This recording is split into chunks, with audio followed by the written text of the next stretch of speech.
Hello friends, ମୁଁ ହେଉଛି ବବଲୁ। ମୋ ଘର ପୁରୀ ଜିଲ୍ଲାରେ। ମୁଁ ଇଞ୍ଜିନିୟରିଂ କରୁଛି। ମୁଁ ଭୁବନେଶ୍ୱରରେ ରହି ପାଠ ପଢ଼େ। ଭାଉଜ ହେଉଛନ୍ତି ମୋ ସାଙ୍ଗର ଭାଉଜ। ମୁଁ ଯେତେବେଳେ ଘରକୁ ଯାଏ, ମୋ ସାଙ୍ଗ ଘରକୁ ଯାଏ। ମୋ ସାଙ୍ଗର ଘର ଆମ ଗାଁରେ। ଏବେ ଭାଉଜ ବିଷୟରେ କହୁଛି।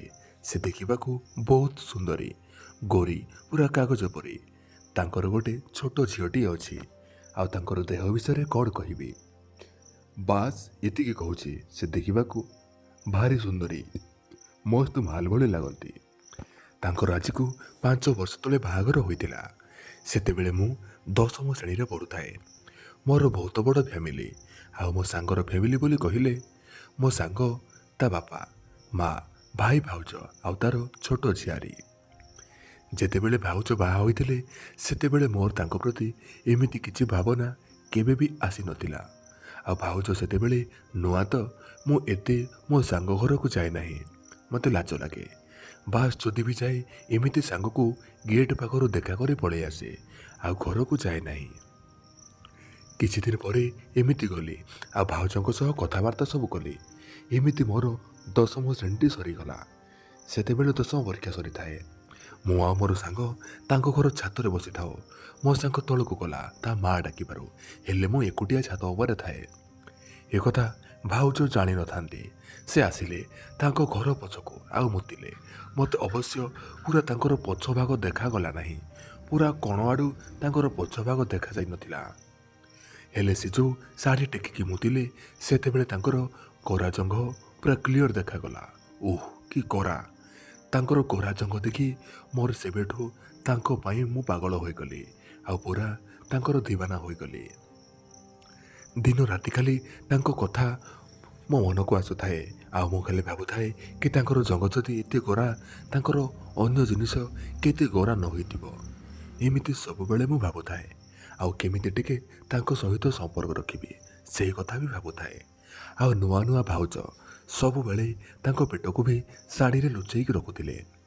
ଥରେ ମୁଁ ସକାଳୁ 8ଟା ବେଳକୁ ମୋ ସାଙ୍ଗ ପାଖକୁ ଆସିଥାଏ। ହେଲେ ମୋ ସାଙ୍ଗ ତା ଘରେ ନଥାଏ, ଡାକ୍ତରଖାନା ଯାଇଥିଲା। ସେ ପ୍ରତି ସପ୍ତାହରେ ଥରେ ଡାକ୍ତରଖାନାକୁ ଯାଏ। ତାର ଗୋଟେ ରୋଗ ଥିଲା, ସେଥିପାଇଁ ସେ ଯାଏ। ଆଉ ତା ସହ ତା ବୋଉ ବି ଯାଆନ୍ତି। ଆଉ ଭାଉଜଙ୍କର ସ୍ୱାମୀ ମାନେ ମୋ ସାଙ୍ଗର ଭାଇ, ସେ ଟ୍ରାକ୍ଟର ଚଲାନ୍ତି। ସେ ବି ଏତେ ଘରେ ରୁହନ୍ତିନି। ଭୋରୁ ଭୋରୁ ଚାଲିଯାଆନ୍ତି କାମକୁ। ଆଉ ଘରକୁ ରାତିରେ ଫେରନ୍ତି। ସେଦିନ ଘରେ କେହି ନଥିଲେ। ଭାଉଜ ଗାଧାଉଥିଲେ ଟ୍ୟୁବୱେଲ୍ ପାଖରେ। ସେହି ସମୟରେ ମୁଁ ଯାଇଥାଏ ମୋ ସାଙ୍ଗ ପାଖକୁ।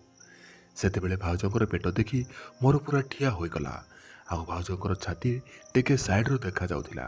ଓଃ କି ଗୋରା! ଆଉ ଗୋରା ଗୋରା ପେଟ। ଭାଉଜ ମୋତେ ଦେଖି ତାଙ୍କର ପେଟ ଆଉ ଅନ୍ୟ ଜିନିଷକୁ ଲୁଚାଇ ଦେଲେ। ଆଉ କହିଲେ ସେ ନାହିଁ, ଡାକ୍ତରଖାନା ଯାଇଛି। ଆଉ କେହି ଘରେ ନାହାନ୍ତି। ମୁଁ ତାପରେ ମାର୍କେଟକୁ ଚାଲିଗଲି। ଆଉ ମାର୍କେଟରୁ ଭାଉଜ ପାଇଁ ଗୋଟେ ଡାରି ମିଲ୍କ ଚକୋଲେଟ୍ ନେଇ ଆସିଲି। ଭାବିଲି ଚକୋଲେଟ୍ ଦେଇ ତାଙ୍କୁ ପଟେଇବି। ତାପରେ ମାର୍କେଟରୁ ସିଧା ଭାଉଜଙ୍କ ଘରକୁ ଆସିଲି। ସେତେବେଳେ ଭାଉଜ ରୋଷେଇ କରୁଥିଲେ। ମୁଁ ଯାଇ ଭାଉଜକୁ ଚକୋଲେଟ୍ ଦେଲି। ସେ ବହୁତ ଖୁସି ହୋଇଗଲେ। ତାପରେ ମୋତେ କହିଲେ, ହଉ ରୁହ, ଖାଇକି ଯିବ, ଆମେ 2 ଜଣ ସାଙ୍ଗରେ ଖାଇବା। ମୁଁ ହଁ ଗଲି। ଭାଉଜ ରୋଷେଇ ସାରି କହିଲେ, ବବଲୁ ଆସ ଖାଇବା। ମୁଁ ଗଲି। ଦୁହେଁ ମିଶିକି ଖାଇଲୁ। ଖାଇବା ବେଳେ ଭାଉଜ ନଇଁକି ଖାଉଥିଲେ। ତାଙ୍କର ପୁରା ଫାଙ୍କରୁ ଟିକେ ଟିକେ ଦେଖାଯାଉଥାଏ ତାଙ୍କର ଗୋଲ ଗୋଲ 2ଟି ଅଙ୍ଗ। ସେତେବେଳେ ମୋର ପୁରା ଠିଆ ହୋଇଯାଇଥିଲା। ଖାଇସାରିବା ପରେ ଭାଉଜ କହିଲେ, ତମେ ଏଇଠି ଶୋଇଯାଅ। ମୁଁ ଖୁସି ହୋଇଗଲି ଆଉ ଶୋଇଗଲି ଯାଇ ତାଙ୍କ ରୁମ୍ରେ।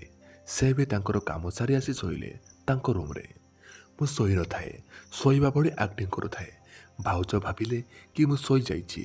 ତାଙ୍କୁ ବହୁତ ଗରମ ଲାଗୁଥିଲା। ସେ ଫାଷ୍ଟ ମୋତେ ଅନାଇଲେ ଆଉ ଦେଖିଲେ କି ମୁଁ ଶୋଇପଡ଼ିଛି।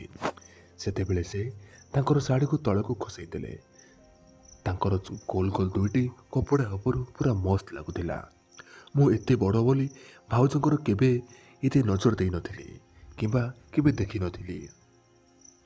ତାପରେ ଭାଉଜ ତାଙ୍କର ଶାଢ଼ୀକୁ ତାଙ୍କର ଜଙ୍ଘ ଯାଏ ଟେକିକି ଆସି ଖଟ ଉପରେ ବସିଲେ। ଏତିକି ଦେଖି ମୋର ଅବସ୍ଥା ପୁରା ଖରାପ। ମୋର ଅବସ୍ଥା ପୁରା ଖରାପ ହୋଇ ମୋର ପୁରା ଠିଆ ହୋଇଗଲା। ଭାଉଜଙ୍କର ନଜର ମୋର ସେ ଠିଆ ଜିନିଷ ଉପରେ ପଡ଼ିଗଲା। ସେ ଦେଖିଲେ କି ମୋର ଠିଆ ହୋଇଛି। ସେଇଠୁ ସେ ଜାଣିନେଲେ ଯେ ମୁଁ ଶୋଇନାହିଁ ବୋଲି, ଶୋଇବାର ଅଭିନୟ କରୁଛି। ହେଲେ ଭାଉଜ ତ ଥାପି ଶାଢ଼ୀ ଖସାଇଲେ ନାହିଁ। ମୁଁ କିଛି ବୁଝିପାରିଲିନି, ଖାଲି ତାଙ୍କୁ ଦେଖି ତାଙ୍କ ଦେହର ମଜା ନେଉଥାଏ। ଏମିତି ସେଦିନ ଚାଲିଗଲା। ତା ପରଦିନ ମୁଁ ଚାଲିଗଲି ହଷ୍ଟେଲକୁ। +2 ପରୀକ୍ଷା ପାଖେଇ ଆସିଥିଲା। ଦର୍ଶକ ବନ୍ଧୁ, ଯଦି ଆପଣମାନଙ୍କୁ କାହାଣୀଟି ଏପର୍ଯ୍ୟନ୍ତ ଆପଣମାନଙ୍କୁ ଭଲ ଲାଗିଥାଏ ଆଉ ଆଗକୁ କ'ଣ ହେଲା ଆପଣମାନେ ଜାଣିବାକୁ ଚାହୁଁଛନ୍ତି, ତେବେ କମେଣ୍ଟ କରନ୍ତୁ। ପାର୍ଟ 2ରେ ମୁଁ ଆପଣମାନଙ୍କୁ କହିବି କି ମୁଁ କେମିତି ଭାଉଜକୁ ଫାଇନାଲି ପଠାଇ ଦେଇ ତାଙ୍କ ସହିତ ମୁଁ ରାସଲୀଳା କରିଲି। ଯଦି ଆପଣମାନେ ଚାହୁଁଛନ୍ତି ଏହି କାହାଣୀର ସେକେଣ୍ଡ ପାର୍ଟ ମୁଁ ଜଲ୍ଦି ନେଇ ଆସିବି, ତାହେଲେ ଭିଡ଼ିଓକୁ ଲାଇକ୍ କରନ୍ତୁ, ତଳେ ବହୁତ ଗୁଡ଼ାଏ କମେଣ୍ଟ କରନ୍ତୁ ଆଉ ଆମ ଚ୍ୟାନେଲକୁ ସବସ୍କ୍ରାଇବ୍ କରନ୍ତୁ। ଯଦି ଆପଣମାନେ ଆମ ପାଖକୁ ଆପଣଙ୍କର କାହାଣୀ ପଠାଇବାକୁ ଚାହୁଁଛନ୍ତି, ତାହେଲେ ଟେଲିଗ୍ରାମକୁ ଯାଇ ସର୍ଚ୍ଚ କରନ୍ତୁ ଓଡ଼ିଆ ଷ୍ଟୋରି ଅଙ୍କିତ ଜିରୋ ଆଉ ଟେଲିଗ୍ରାମରେ ଜଏନ୍ ହୁଅନ୍ତୁ ଆଉ ସେଇଠି ଆମ ପାଖକୁ କାହାଣୀ ପଠାନ୍ତୁ। ମୁଁ ଆପଣମାନଙ୍କର କାହାଣୀକୁ ମଧ୍ୟ ଆମ ଚ୍ୟାନେଲ ମାଧ୍ୟମରେ ଉପସ୍ଥାପନା କରିବି। ଆଜି ପାଇଁ ଏତିକି, ରହୁଛି। ଦେଖା ହେବା ଏହି ଭିଡ଼ିଓର ସେକେଣ୍ଡ ପାର୍ଟରେ। ଧନ୍ୟବାଦ।